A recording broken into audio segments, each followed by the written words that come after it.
halo.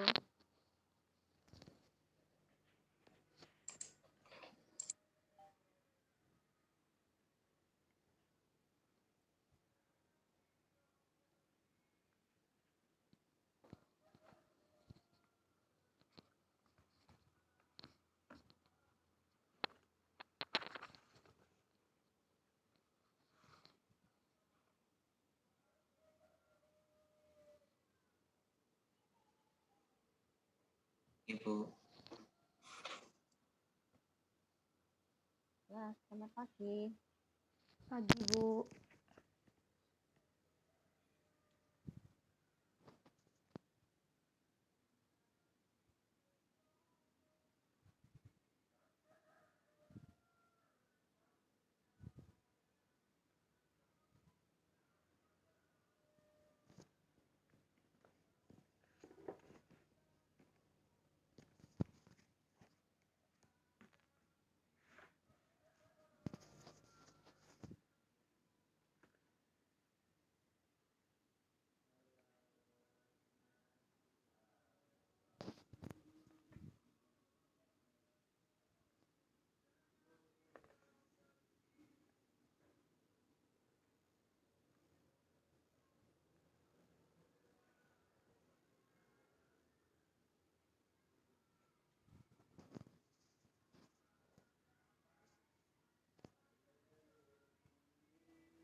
Ya, bisa dimulai?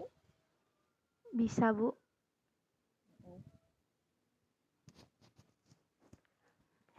Ya, selamat pagi. Pagi, Bu. Ini mobilnya apa ya? Peli. Konveksi paksa, Bu. Kelompok berapa? Kelompok 4B.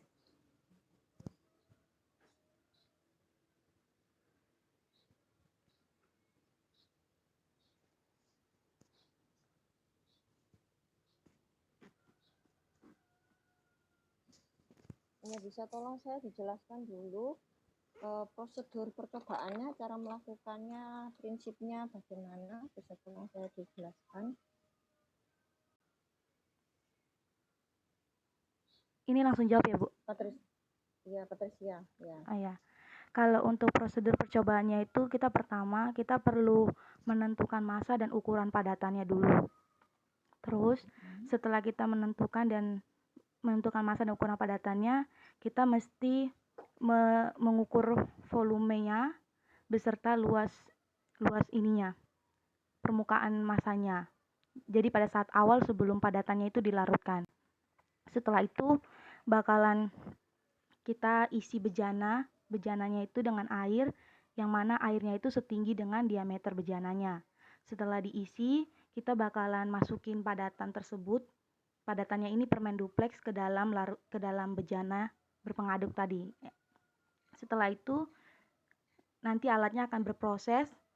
Setelah berproses dalam waktu tertentu, padatannya akan kita keluarkan dan kemudian kita keringkan, lalu ditimbang lagi massa dari padatan tersebut. Kita akan lakukan percobaannya itu dengan tahap yang seperti yang sama, dengan variasi kecepatan yang sudah ditentukan nanti, yang sudah ada nanti diberikan. Terus untuk prinsip percobaannya sendiri itu, kita melarutkan permen duplex di dalam air, dalam bejana berpengaduk, yang kemudian nanti itu akan terjadi perpindahan massa dari fase padat ke cair. Oke, terima kasih. Iya, Bu. Ini karena saya lagi batuk pilek, jadi saya nggak bisa banyak ngomong. Jadi saya minta tolong dijelaskan, Albert, apa yang sudah kamu pelajari tentang konveksi. Semua yang sudah kamu pelajari tentang konveksi itu apa saja?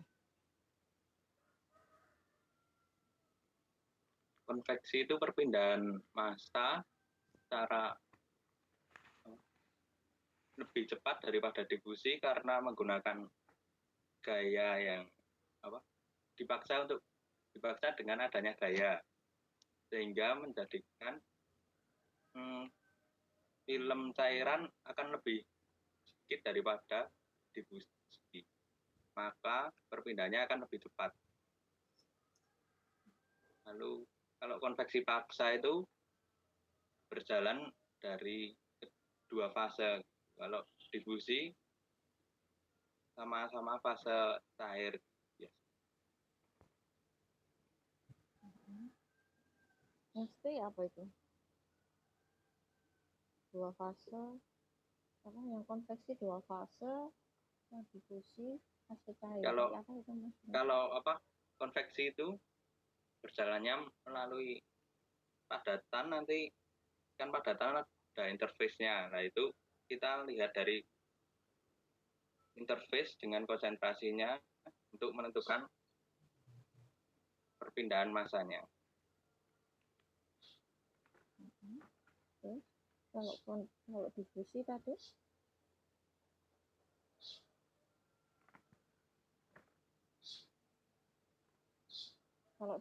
tadi kamu bilang apa kalau difusi? Kalau difusi lebih lambat dan juga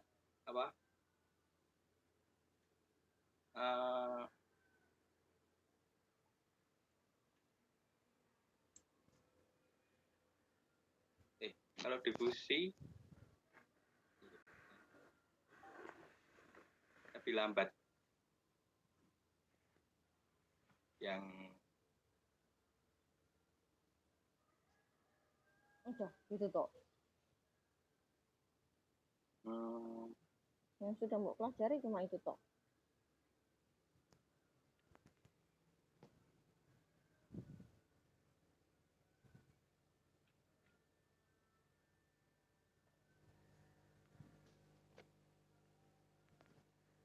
Oh dulu sih gitu banyak sih mau pelajari cuma itu toh.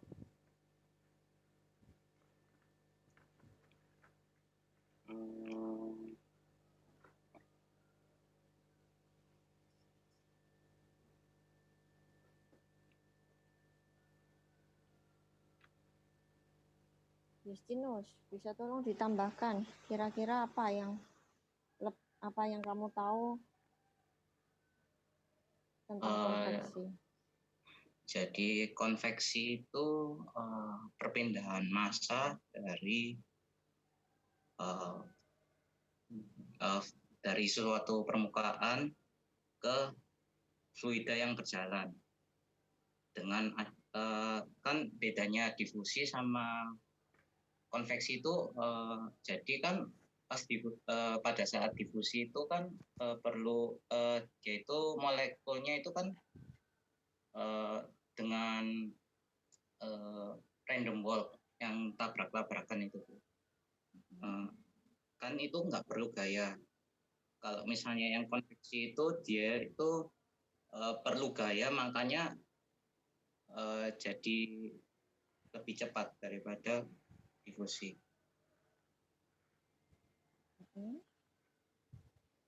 Terus yang dimaksud random walk itu ya apa? Jadi molekulnya kayak saling nabrak dari titik A ke titik B. Kenapa kok nabrak, kok nggak menghindar aja? Soalnya kan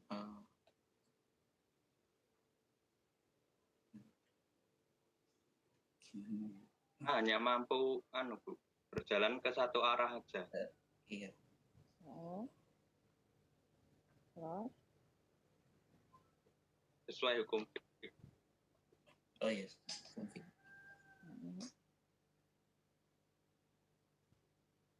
Terus apa lagi? Atau konveksi tadi apa? Konveksi tadi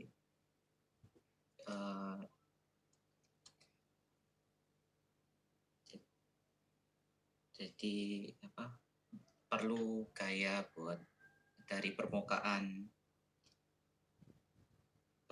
ke fluida yang berjalan itu. Perlu gaya. Gaya apa? Kita perlu gaya itu gaya apa? Elektromagnetik. berapa statik atau apa tuh? Nggak tahu sih. Statik. Beda loh elektromagnetik, elektrostatik. Iya.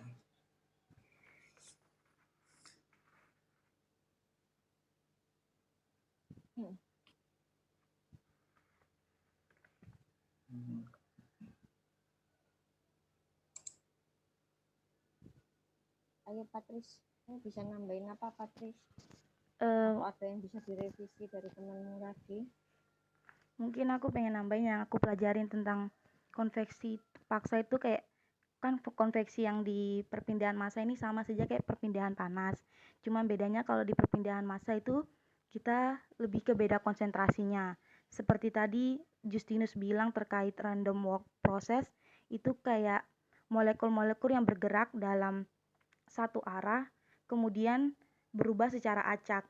Yang mana kenapa tadi Ibu menanyakan kalau kenapa kenapa bertabrakan kayak gitu kan. Terus yang saya pelajari itu bisa saya bilang kita mengasumsikan dalam proses ini tuh dia bergerak lurus. Jadi kayak bergerak lurus di mana kan perpindahan massa ini kan terkait dengan beda konsentrasi. Berarti dari solut yang kita mau itu akan terjadi dalam pelarut, perpindahannya itu dari konsentrasi yang tinggi ke rendah. Jadi saat perpindahan itu kita mengasumsikan bahwa pergerakannya lurus. Namun mungkin dalam prosesnya itu kita bisa lihat dengan alat bantu seperti mikroskop atau yang bisa melihat hal-hal kecil, itu kita bisa melihat bahwa ternyata pergerakannya bukan lurus. Jadi bisa aja solutnya itu saat bergerak dia menabrak dengan pelarutnya sehingga solutnya yang tadi menabrak itu bakalan terpantul. Setelah terpantul itu dia akan berusaha untuk berjalan terus, bergerak terus sampai menuju ke konsentrasi rendah sampai pada keadaan setimbang. Itu kalau terkait yang saya pelajari tentang random walk process. Ya, benar. Yang kamu terangkan tentang itu sudah benar. Terus tentang konveksinya bisa tolong ditambahin.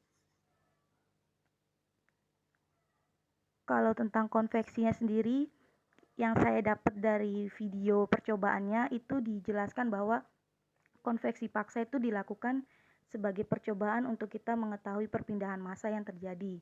Selain itu kita juga akan mengamati proses melarutnya permen duplex yang akan membuat perpindahan massa itu terjadi dari fase padatan ke fase cair. Terus kalau konveksinya sendiri itu lebih ke perpindahan massa yang terjadi dengan syarat terjadi dalam satu permukaan yang menjadi mediumnya, terus terjadi juga di fluida yang bergerak.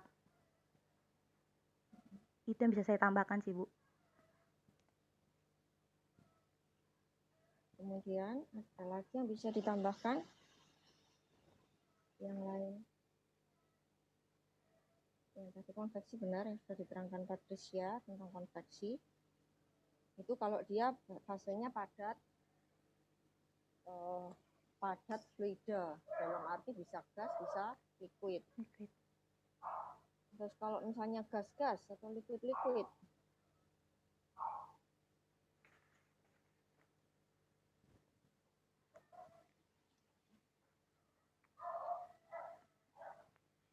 kalau untuk fase gas-gas sendiri yang saya bisa tangkap itu mungkin akan terjadi perpindahan massa karena perbedaan tekanannya sih, Bu. Jadi kayak dari tekanan tinggi ke tekanan rendah.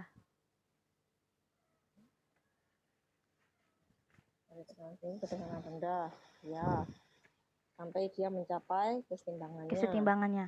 Kalau mencapai kesetimbangan, kalau dia diam kondisinya. Iya. Terus, jadi kalau konveksi itu juga bisa dia karena ada pergerakan secara bulk, ya. Jadi kamu yang tadi diterangkan sama Patricia, kamu ada random walk process itu dengan asumsi yang tampak mata di depan matamu itu fluidanya seakan-akan diam. Jadi kamu punya sirup sama air dalam gelas. Sudah kamu biarkan, tidak kamu aduk-aduk. Jadi saat 1 detik kamu lihat, oh ya tidak ada perubahan. 2 detik pertama, 3 detik pertama tidak ada perubahan, tapi setelah beberapa jam kamu lihat loh kok warnanya sudah berubah jadi merah gitu. Padahal tadi sudah jelas merahnya di bawah, atasnya bening. Ya, jadi kalau difusi molekuler itu diasumsikan bahwa dia seakan-akan kasat matanya atau istilahnya itu pseudostate itu dia diam, pseudo state. Jadi dia seakan-akan diam, tapi padahal sebenarnya kalau dilihat secara mikroskopik dia bergerak. Tapi kalau konveksi, jadi selain terjadi karena pergerakan ini tadi secara difusi molekuler, dia ada gaya lain dari luar yang menyebabkan fluida atau apapun itu dia bergerak bersama-sama juga. Jadi kan dia bareng di dalam, misalnya dia bergerak dari kiri ke kanan, konsentrasi tinggi ke konsentrasi rendah, tapi di sini ditiup, dikasih dengan kipas atau apapun, otomatis dia akan bergerak juga bersama-sama, geser kan? Iya. Otomatis lajunya kalau dilihat dari titik sini ke titik yang sini lebih cepat dibandingkan dia diem di dalam bergerak ke sana secara difusi molekuler, tapi karena ada gaya dari luar dia bergerak bersama-sama. Karena itu dia konveksi, prinsipnya konveksi kan itu. Ya, tapi kalau dia diem aja, nggak ada pergerakan, misal kamu punya tadi permen duplexmu, kamu masukkan di dalam air, sudah nggak kamu aduk, diemkan aja. Apakah itu konveksi, Albert? Kalau tidak ada pengadukan, difusi.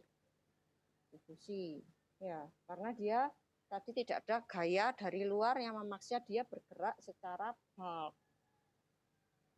Tapi karena ini kan kamu masuk dalam suatu bejana terus kamu aduk, otomatis kan ada sesuatu yang gerak toh, otomatis fluidamu gerak terus menggerus si permen duplexnya itu tadi, otomatis dia akan larut lebih cepat dibandingkan kalau secara difusi tadi.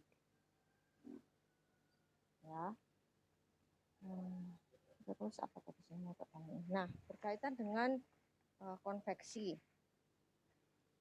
Rumusnya apa sih yang kamu pakai untuk konveksi? Justinus?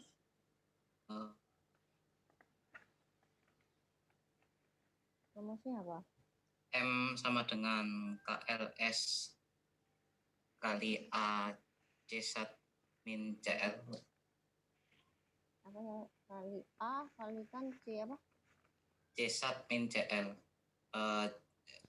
Konsentrasi larutan kurangi konsentrasi padatan pada permukaan. Konsentrasi larutan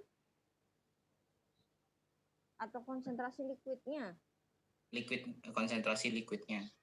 Konsentrasi liquidnya dikurangi dengan konsentrasi padatannya. Liquid pada permukaan ya padatan. Perpindahan masanya dari mana ke mana sih? Dari padat ke liquid. Padat ke liquid. Konsentrasinya yang lebih tinggi yang mana ke mana? Dari padat lebih tinggi terus dari dari padatnya lebih tinggi ya Bu. Padatnya lebih tinggi. Nah. Terus menurut definisi perpindahan massa, baik massa maupun panas, dia berpindah dari yang tinggi ke rendah. Tinggi ke rendah. Terus kok rumusmu mbok balik? Oh, berarti dari liquid ke padatan, kok gitu?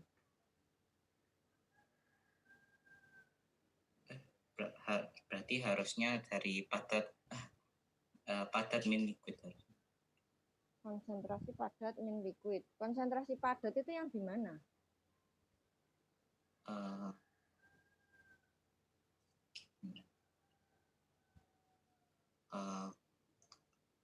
Konsentrasi kayak kan tadi pada percobaan kan pakai permen duplex itu Bu. Kan dia kan kan dimasukin cairan yang air itu kan nanti kan dia kayak di percobaannya kan dia harusnya masanya berkurang karena kan konsentrasi dari permen dupleknya kan menyebar ke dalam airnya gitu. Terus berarti dari konsentrasi padat itu sing mana? Yang dari permen dupleknya itu, Bu. Konsentrasi permen dupleknya. Konsentrasi permen dupleknya. Albert, bener gitu apa? Konsentrasi permen dupleknya atau yang mana? Kalau menurut saya itu dari rumusnya kan T1 kurangi Cl. T1 di sini bukan berarti padatan tapi saturated. Jadi lebih pekat konsentrasinya. Iya, berarti sing mana? Yang permen padatan itu. Permen padatan gitu. Ya. Patricia, bener enggak temanmu bilang bahwa ini konsentrasi permen padatannya? Bener gitu apa enggak? Kalau interface-nya ya, Bu. Interface liquid, Bu. Interface di padatan. Interface di padatannya. Interface di padatannya. Kenapa kok gitu? Kenapa kok interface padatan? Kenapa enggak konsentrasi padatannya?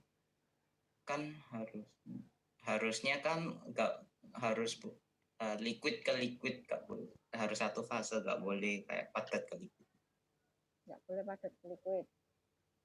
Tapi kan pindahnya dari padat ke liquid. Cuma buat perpindahan massa pada konsentrasinya, Bu. Harus satu fase. Harus satu fase. Berarti ada cara lain. Kalau misalnya kamu melihat cuma dari satu fase untuk perpindahan massanya, berarti kamu bisa melihat bahwa laju perpindahan massanya di fase liquidnya tadi dari konsentrasi di interface dikurangi konsentrasi di liquidnya. Berarti ada cara lain untuk menghitung laju perpindahan massa.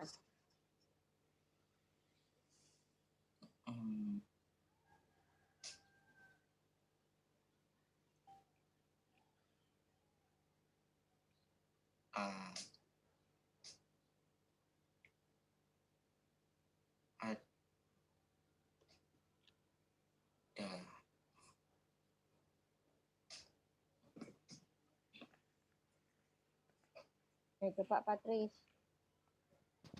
Kalau menurut saya, Bu, yang terkait rumusnya tadi itu kan M sama dengan KLS dikalikan dengan perbedaan dari KLS dikalikan dengan luas permukaannya, terus dikalikan dengan perbedaan C saturated dikurangi C liquidnya. Mungkin lebih ke bukan konsentrasi padatan permen dupleksnya, tapi konsentrasi di saat awal sebelum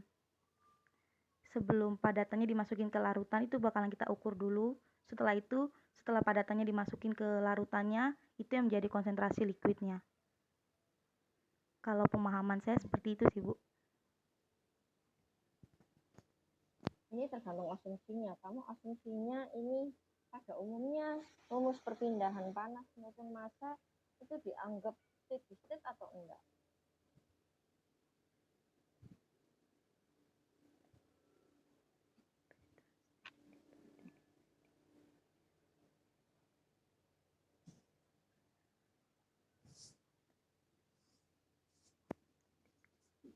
Selama kamu belajar PMP itu kamu diajarinya steady state atau unsteady state?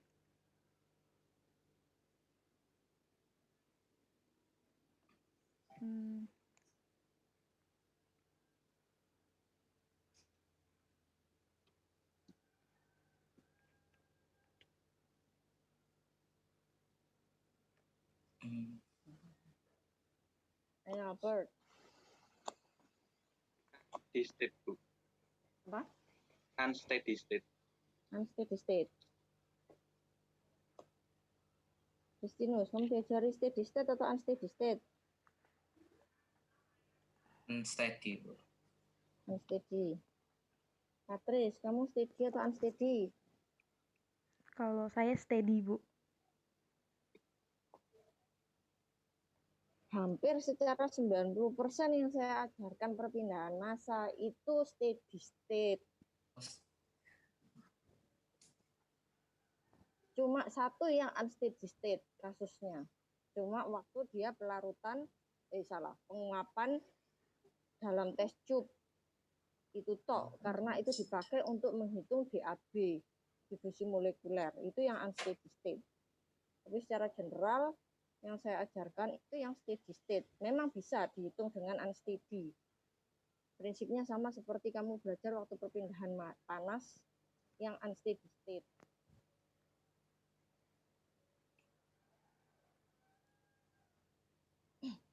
Ya. Nah, sekarang balik lagi. Kalau tadi ceritanya kalau perpindahan massa, dia driving force-nya itu harus pada fase yang sama. Tadi itu ceritanya. Jadi dari fase liquid ke liquid, pulihnya cuma gitu. Ya, misalnya kamu bisa menghitung dengan cara ya dari fase yang sama, ya berarti di fase padatannya. Kalau kamu bisa menghitung atau bisa mengukur. Jadi konsentrasi dari bulk padatan ke konsentrasi persis di permukaan interface-nya atau permukaan padatannya yang fase padat. Kan prinsipnya sama kayak perpindahan panas. Perpindahan panas kamu punya ada dua material. Gitu, kamu bisa menghitung pakai cara dari suhu permukaan dua material ini, yang satu suhu sini sama suhu yang satunya. Tapi kan kamu juga bisa menghitung lajunya dari suhu yang ini dan suhu yang dalam. Suhu yang dalam sini sama yang suhu sini, sama aja. Laju perpindahannya akan sama. Hanya saja prosedurnya kalau kamu di dalam perpindahan massa, itu alat ukurnya yang hampir sulit. Karena kamu mengukur dengan skala yang super kecil sekali. Ya, harus super sensitif untuk bisa mengukur persis di interface-nya. Sedangkan interface itu kan ketebalannya cuma mungkin beberapa mikron. Jadi untuk mengukurnya kamu butuh alat sensitivitas yang super tinggi dan super kecil. Karena itu kalau perpindahan massa itu secara general itu selalu didekati dengan cara overall. Yang materi terakhir sendiri, yang tentang kamu ngitung kaki itu kaki aksen, kaki double aksen, ya dari situ ceritanya karena alat ukurnya. Terus sekarang prinsipnya kan kamu mau mempelajari pengaruh dari adanya baffle, adanya pengadukan. Nah, adanya pengadukan atau baffle itu ngefeknya kemana? Kan kamu punya rumus lajunya tadi, seharusnya kan kalau konversi berarti Na sama dengan H, atau dalam hal ini kamu nulisnya K kalikan A luas permukaan dikalikan driving force-nya. Nah sekarang poinnya, yang mau kamu dengan adanya pengadukan atau baffle itu tadi ngefeknya kemana? Efisien. Kemana? Ke K-nya. Efeknya ke K-nya. K-nya itu satuannya apa sih? Meter per second. Meter per second itu secara general kamu pernah tahu itu satuan apa? Kecepatan. Berarti dia koefisiennya dalam hal ini adalah kecepatan kelarutannya. Berarti kalau kamu berikan pengaduk, kecepatannya makin meningkat. Berarti nanti pengaruhnya ke perpindahan massanya tentang lajunya berarti semakin cepat. Nah, kalau ada baffle,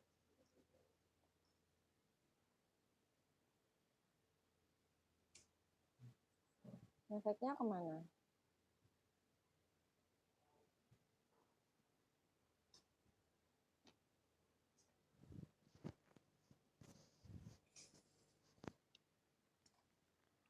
Yunus, kemana?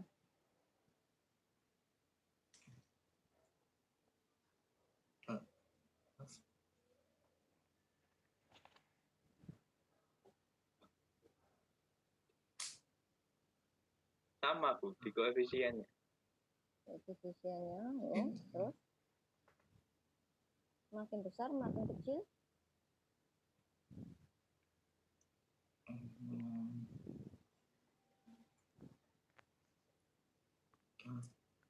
Oke.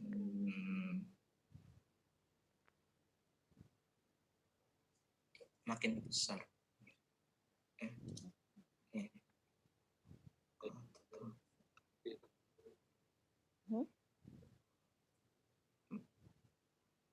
Makin Semakin besar. besar, Bu. Makin besar. Makin besar tinggal hasilnya makin besar. Patris, menurutmu makin besar Kalau adanya bubble? Baffle itu kan kalau dalam alat percobaannya itu kayak penyangga begitu ya Bu, yang di kiri kanannya itu. Yang kalau saya perhatikan itu dari fungsinya sendiri itu kan kayak sebagai penyangga, terus yang menghalangi nanti kan saat pemutarnya itu, pengaduknya itu bergerak, alirannya itu akan tetap di posisi di lingkup yang ada baffle-nya. Terus kalau terkait meningkatkan koefisien, menurut saya akan meningkatkan koefisiennya dengan besar. Besar juga. Iya, karena kan alirannya di tengah-tengah. Nah, sekarang kita lihat baffle gunanya apa sih sebenarnya?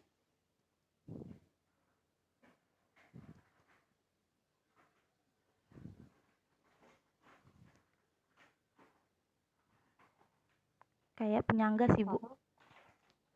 Baffle gunanya untuk penyangga. Masa fungsi utamanya hanya sebagai penyangga baffle? Baffle pada umumnya, pada dasarnya dia tidak berfungsi sebagai penyangga. Untuk kan menghilangkan vortex, terjadinya vortex. Untuk mencegah terjadinya vortex.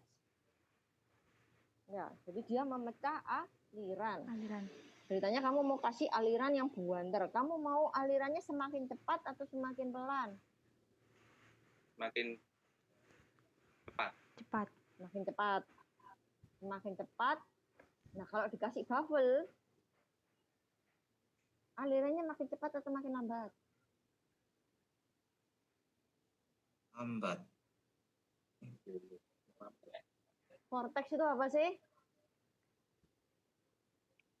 Vortex itu turbulensi dari adanya apa ya?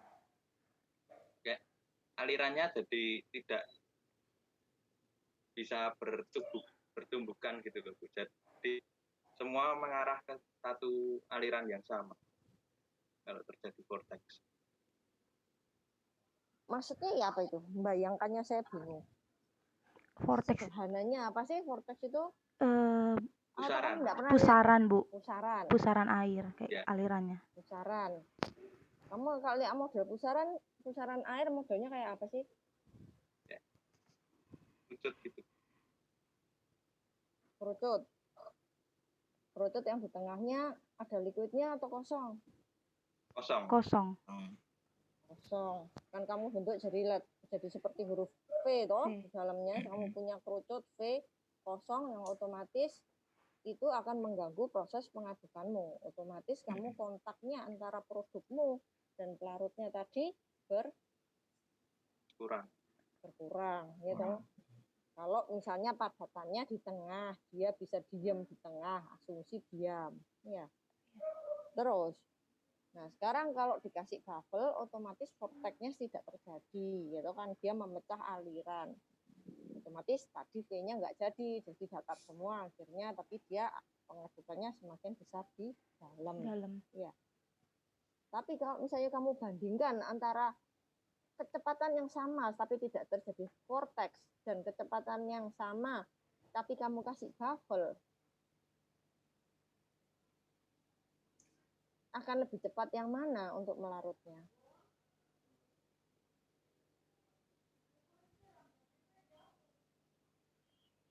Kamu ngaduk cepet sampai kecepatan tertentu sampai tidak, itu belum terjadi vortex. Jadi vortex terjadi kecepatan misalnya 10. Tapi ini kamu ya saya bikin 8. Jadi kan belum vortex tuh. Dari kecepatan 8 itu juga saya yang satunya lagi saya kasih baffle. Nah, kira-kira perpindahan masanya bagus yang mana? Bagus Yang yang buff. cepat, tidak ada tidak pakai baffle, Bu. Yang tidak ada vortexnya. Justinus, kamu setuju apa enggak? Setuju, Bu. Itu. Setuju tapi foto.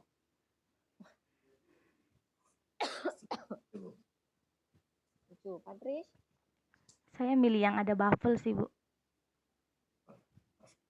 Ini yang ada baffle-nya. Iya. Kenapa?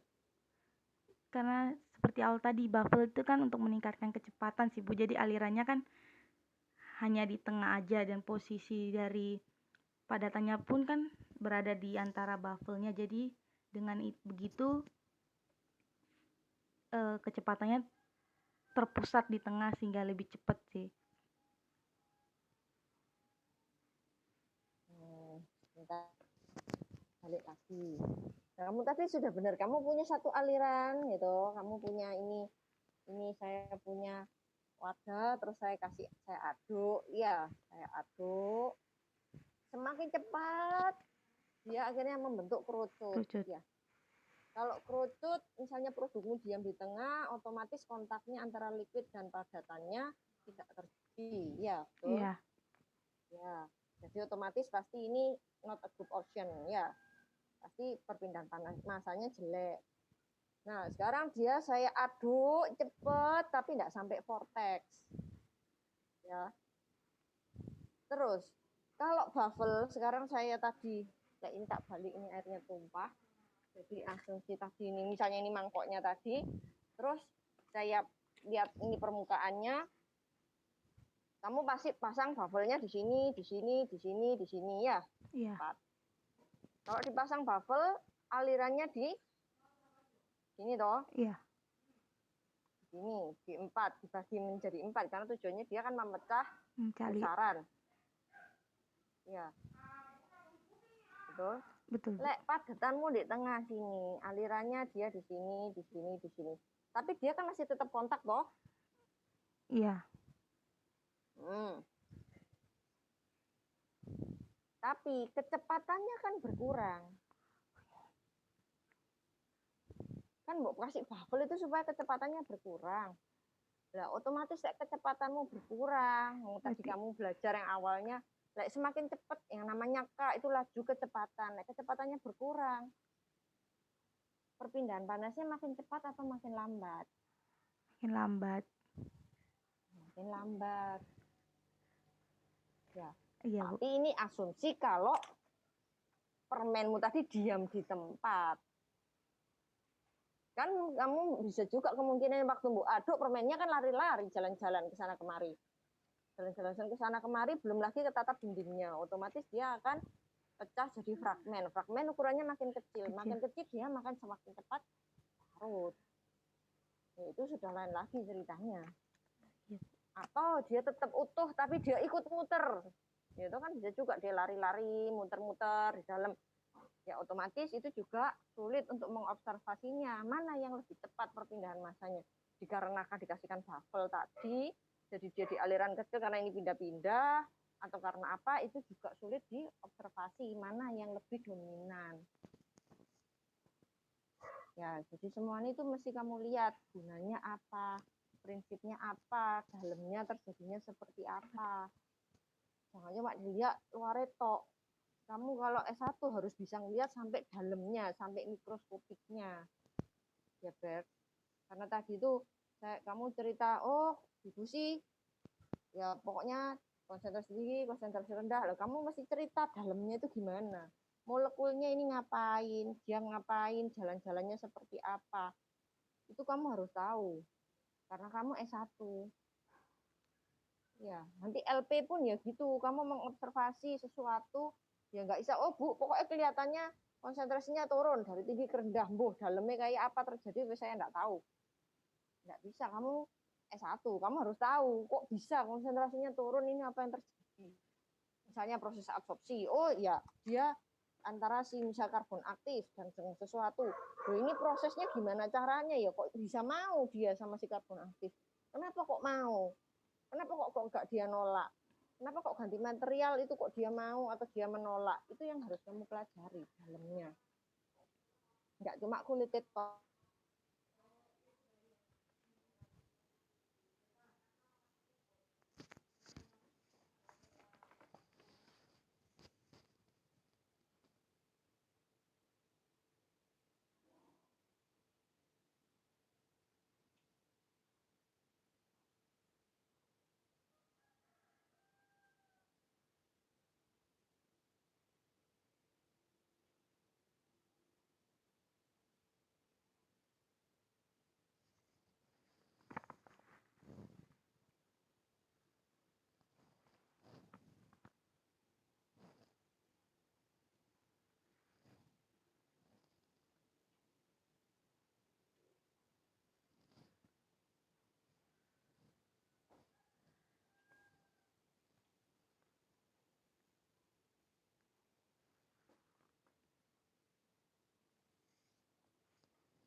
Ya, nanti jadi kalau misalnya sampai kalian LP bahasnya itu kamu harus perhatikan saat kamu milih judul. Atau kamu sudah milih judul apa enggak? Sudah jalan LP belum? Belum, Bu. Oh, belum akan ya? Sudah Iya. sudah proposal toh? Oh, belum proposal. Belum juga, Bu.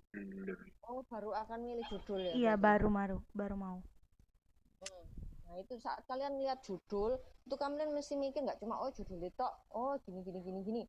Mesti lihat, oh kira-kira saya harus tahu dalamnya seperti apa, saya senangnya di mana, itu mesti mbok perhatikan juga. Ya, saat kamu milih judul LP pun kamu juga milih oh yang kamu suka. Jangan sampai, soalnya itu mempengaruhi untuk kedepannya kamu. Maksudnya iya kalau kamu cuma sudah Bu, saya pokoknya tekniknya sudah selesai, berakhir, saya mari gini mau merasakan usaha apa buka toko ya sudah. Tapi kan ada saat dimana suatu saat nanti saat kamu misalnya sudah buka toko, tak punya usaha sendiri, punya apa, terus begitu, oh saya pengen melanjutkan sekolah A atau apa, saya senangnya di mana. Itu poinnya itu yang kamu pentingkan juga itu kalau kamu sukanya apa. Karena kalau kamu suka belajarmu itu lebih detail, lebih pengen memperbaiki, kamu punya hobi mainan apa namanya itu robot, kan pasti oh ini jutek di apa no meskipun repot ribet, oh dibelani beli ini belajar supaya bisa bikin robotnya tambah bagus ya toh. Iya.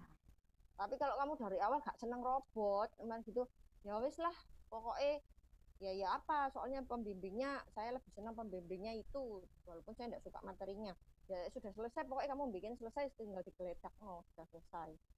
Tapi kan kalau kamu seneng meskipun susah itu pasti kan Bu belani terus ya. Iya, Itu Bu. Pak pentingnya di situ. Jadi belajar itu sampai dalamnya, jangan kulit itu. Lek kamu nggak ngerti tanya oh. Mumpung kamu sih punya hak, kamu bayar untuk bertanya. Nanti lek sudah kamu lulus, cari informasi yang tepat itu sulit. Ya, nah, ini kan kamu mau tanya sak puasmu, mau tanya siapa bisa. Kan tapi lek sudah lulus sudah tidak punya waktu ngurusi ini ngurusi itu, mau tanya bingung ya. Jadi tanya oh belajar oh yang sedalam-dalamnya yang kamu bisa, yang kamu mampu ya. Iya, Bu. Ya, oke. Di situ ini sudah saya foto.